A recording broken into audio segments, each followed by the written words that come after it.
포천 산돌교회 김현동 목사입니다.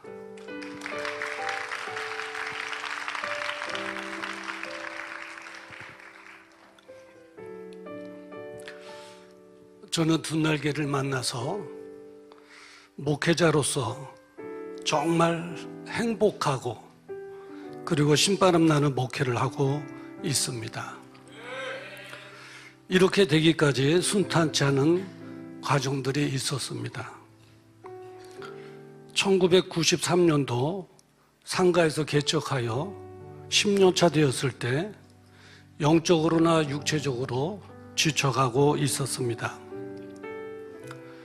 아무리 애를 써도 교회는 제자리 걸음마를 거듭하고 있었기 때문입니다. 그러나 저를 더욱 힘들게 했던 것은 변화되지 않는 성도들의 모습이었습니다. 그 당시에 성경 공부를 열심히 하지 않은 것은 아닙니다. 인물별, 교리, 사건별 그것도 안 돼서 교재를 직접 만들어 해보기도 했습니다. 열정을 가지고 성도들과 함께 성경 공부를 해봤으나 결과는 지식만 쌓일 뿐 기대했던 삶의 변화는 없었습니다.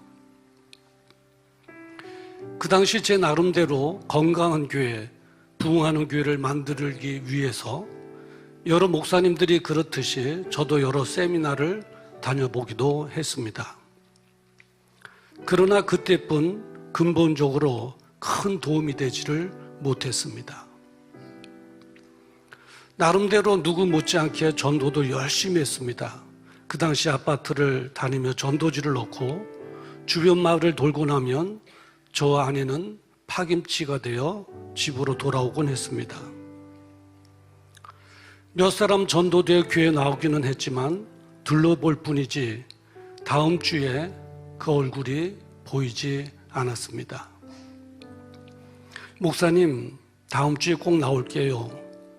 처음 오신 성도님의 그 약속을 기대하고 한 주간 동안 열심히 설교 준비하여 주일날 기대하고 나갔는데 보여야 할 얼굴이 안 보일 때의 그 허무함 어찌 한두 번이었겠습니까?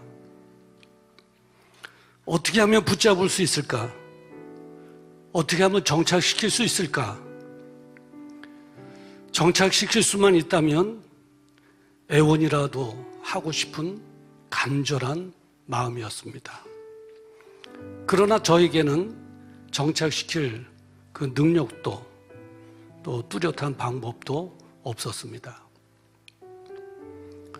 이렇게 교회는 정체되었고 성도는 변화되지 않고 그리고 제 자신에 대한 회의와 실망으로 지쳐 있었습니다. 무엇인가 획기적인 변화에 대하여 몇 명 안 되는 성도들도 목사인 저도 갈망하고 있었습니다.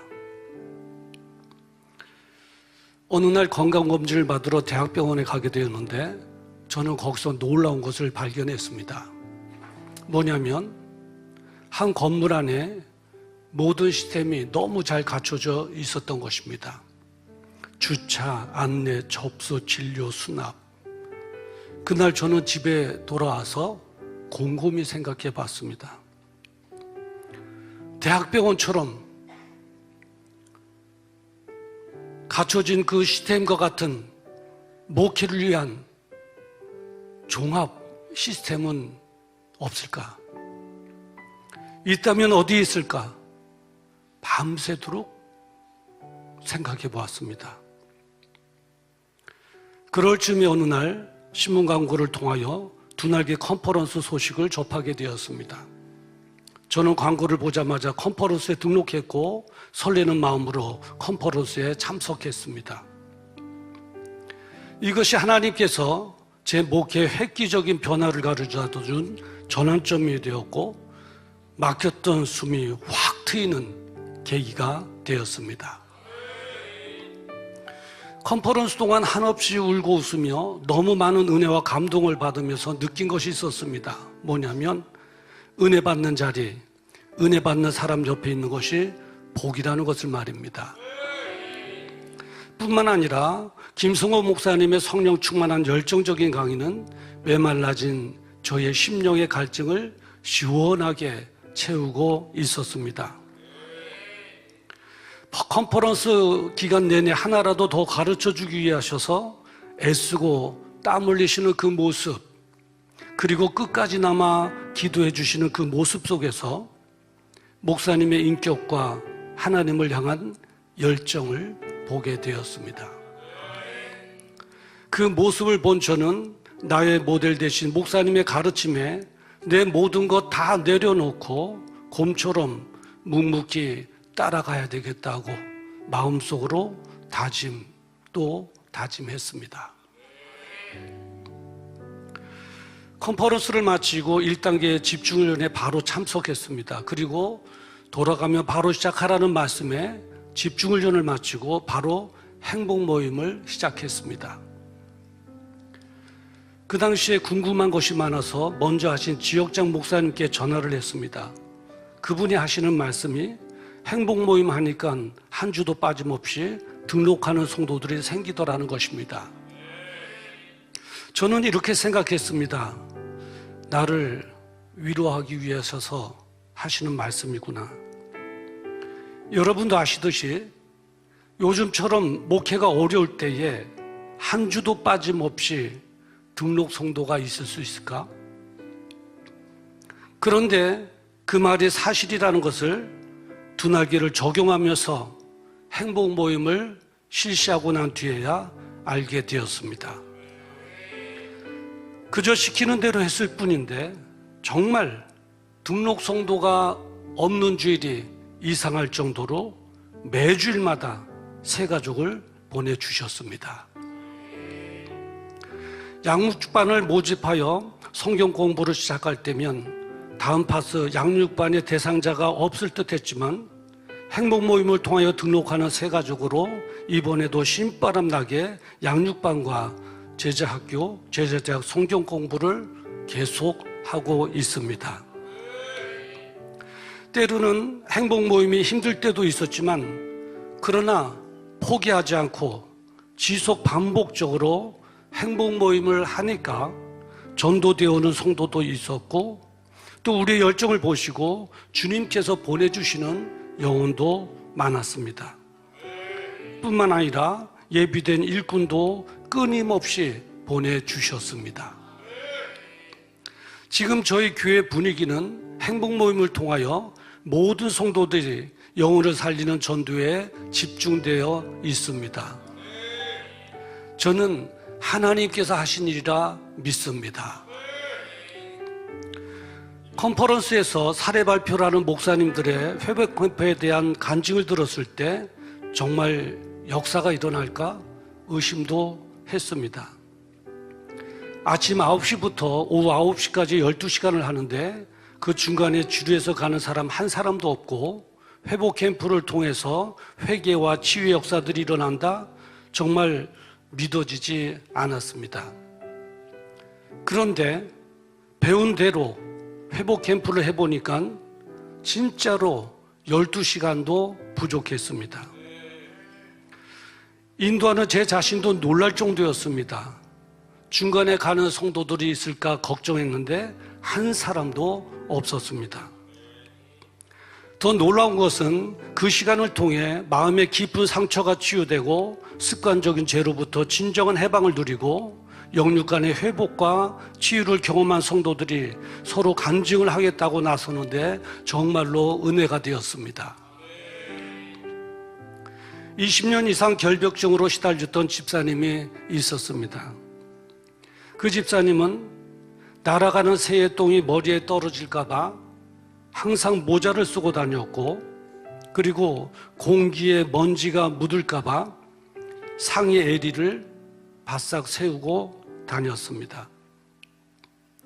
그분은 늘 외로워했고 두려움에 젖어 있었습니다.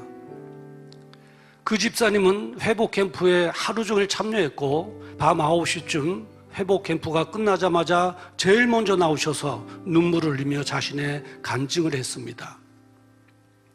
결벽증으로 벗어났다는 그 집사님의 간증에 성도들은 박수를 치며 하나님께 영광을 올려드렸습니다.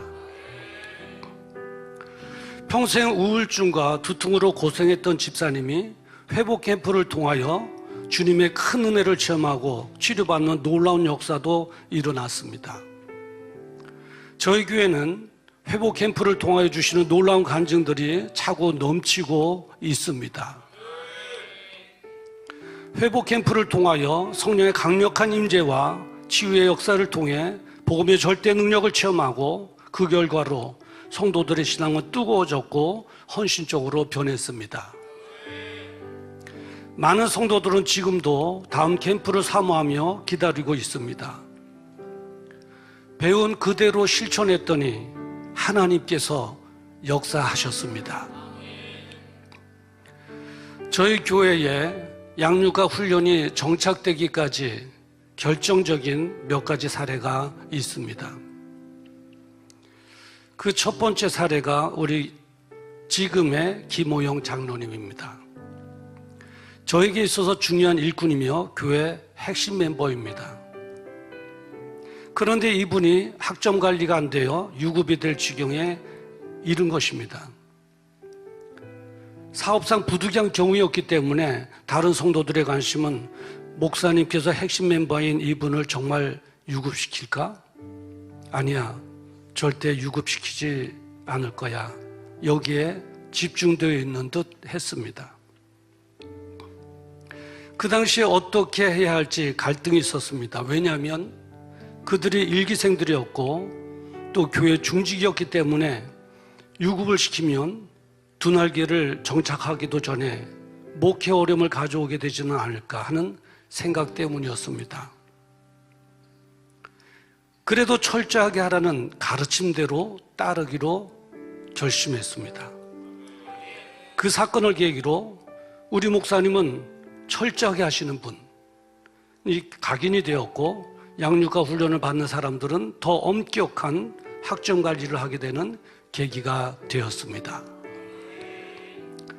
그리고 또 한 번은 전라도 여수에 사는 저희 교회 집사님의 아버님이 돌아가셨는데 그 장례를 제가 맡게 되었습니다. 그런데 공교롭게도 화요반 오전 11시 양육반이 걸린 것입니다. 순간 갈등이 되었습니다. 휴강해야 되나? 올라가서 양육해야 하나? 성도들은 거리가 너무 멀다는 이유로 휴강할 것을 권유했습니다. 목사님 여기 여수예요. 안 올라가셔도 다 이해할 거예요. 여기서 쉬고 장례식 치르시죠. 그때 시간마다 생명을 걸으라는 김성건 목사님의 말씀이 버떡 생각이 났습니다. 그래서 결단하고 야간 주행하여 전라도 여수에서 경기도 포천으로 돌아와 화요반 오전 양육반을 마치고 또다시 여수로 내려가서 다음날 장례식을 치렀습니다. 이 사건 이후로 많은 성도들이 우리 목사님은 생명 걸고 양육과 훈련을 하시는 분이라는 인식을 하게 되었습니다. 그때부터 성도들도 양육과 훈련 1시간 1시간의 소중함을 알고 열심히 따라와 주었습니다. 저희 교회는 새가족 섬김 및 사역을 통해 새가족이 80% 이상 잘 정착하고 있습니다. 등록하는 성도들마다 섬김 및 사역을 바꾸는 교회가 생기가 넘치고 사랑이 있으며 역동성 있는 성령 충만한 교회라는 인상을 받았다고 말하고 있습니다. 저희 교회는 풍성한 교회 새가족 섬김 및 사역을 벤치마킹하고 있습니다. 의상도 똑같이 하고 인사도 똑같이 하고 있습니다.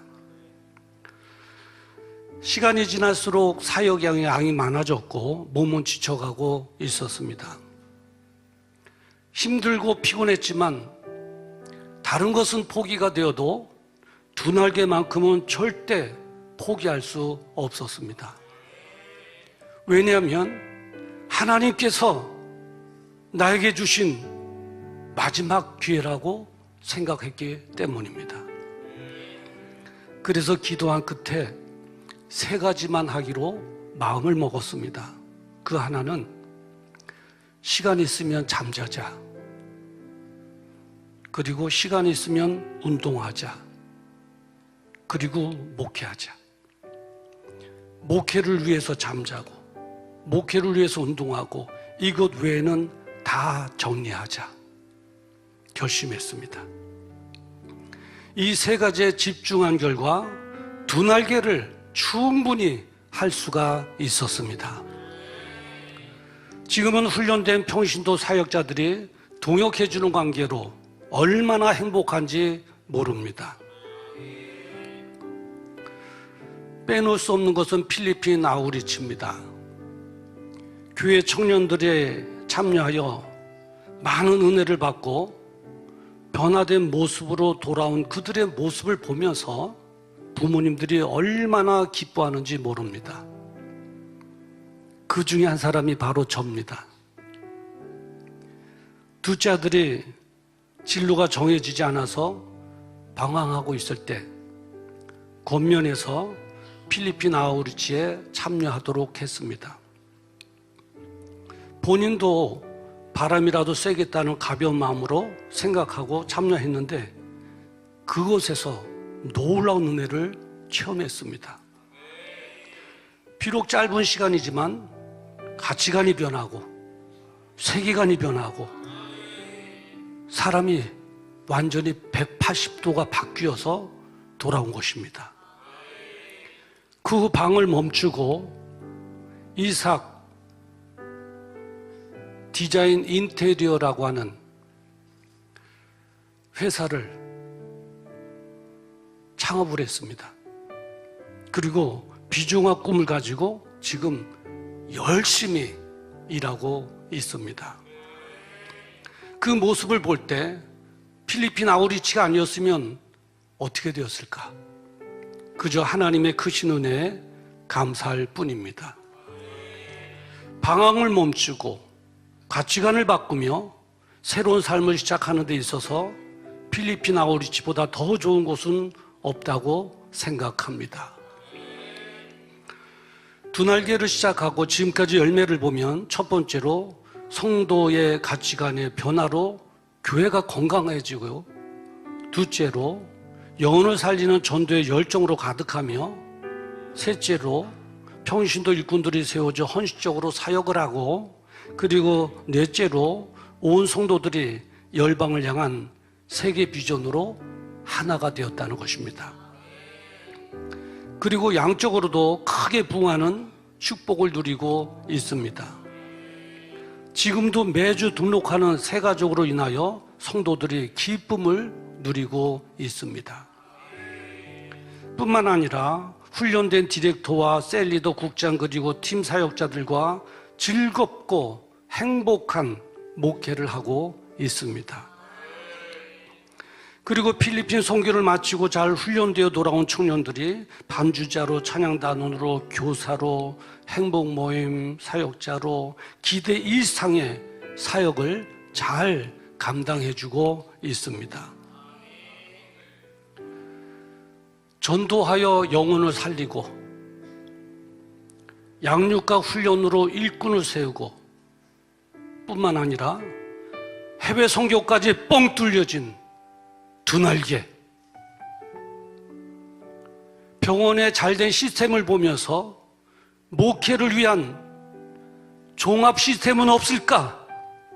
그렇게 찾고 소망했던 그리고 바랬던 목회 종합 시스템인 2날개를 만난 것은 저희의 큰 축복이 아닐 수 없습니다. 하나님의 축복의 통로가 되어 제자 삼는 사역을 열정적으로 가르쳐 주신 스승 되신 김성곤 목사님께 이 자리를 빌어 진심으로 감사를 드립니다. 그리고 힘을 다해 섬겨주신 풍성한 교회 성도님들께도 감사를 드립니다. 백리길을 가는 사람의 마음으로 신발끈을 더 조이고 계속해서 달려가 사역에 더 큰 열매를 맺기를 다시 한번 다짐합니다. 무엇보다도 세계 비전 투널계 프로세스를 통해서 앞으로 더 높이, 더 멀리, 더 힘차게 날아오르게 될 것을 기대하고 소망합니다. 끝으로 저의 사역 위에 기름 부어주시고 역사해 주신 하나님께 이 모든 영광을 올려드립니다. 감사합니다.